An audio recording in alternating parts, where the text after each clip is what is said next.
cadaaladu sidii qumanayd uma aynan fulin wadadii aynu soo dhaafnay maanta taariikhdeenu meel dheer bay ka soo bilaabatay laakiin 22kii Oktoobar waxay furtay baal cusub maanta baalkaas cusub ayaynu wax ku qornaynaa isaguna waxa weeye wax walba dabihii xalaasha ahaa inay ku fulaan cadaaladu waa inay ku fushaa qolada sharciga samaysaa waa inay ku fushaa qolada shaqada maamulka dawladda waa inay ku fushaa shacbiga Soomaaliyeed waa inuu ku fulaa nin shaqaaluhu waa inuu ku fulaa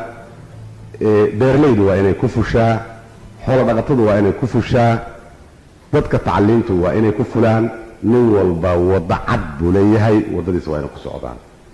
taasu waxay marka suuro gelinaysaa dad qoom ah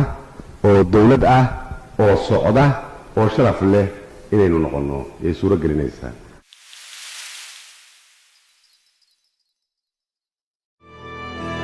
inaan garanno waxaynu nahay inaan isku eegno muraayadda oo aragnoota kuwa wajigeenu waa kuma waxaan sabdoonaynaa danteenu waa ma danta ilmeen waa ma danta dadkeenu waa ma danta sharafkeena adduunku waa ma waxaan halka u leeyahay dhowr arrimood darto xabadda dhacaysa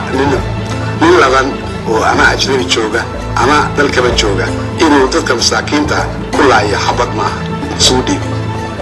waxa ka sii xun kuwa sida foosha oo beelqaysanay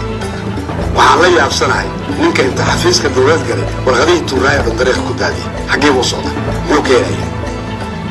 yuusasiinaya qadaas yani macnaheedu waxa uu awood u waayay inuu maaha inta warqa qaado oo ajnabi u geeyo baa waxa uu suuqa ka garto uga jeeda waxa ka sii xun dadka masaakiinta oo inta xabadii lagu wareegay iyo boobki iyo wixii sii dhacayo gaajada u qaxay oo jidka daadsan ma dhaba loo furo xabar laga baxo waxa daadsan dad masaakiin oo sii guuray waxa aan leeyahay war dad guuriyooda u daayay ka daaya xabadii qaylada iyo boobka iyo qoom waxa ka foosho ka daaya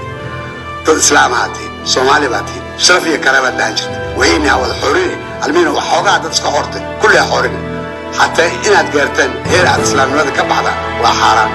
وحلو باهي إن عقلي يرتان وأذكرتان إلهي عقلي وحنوسي يمسكعد إني نكفكرنه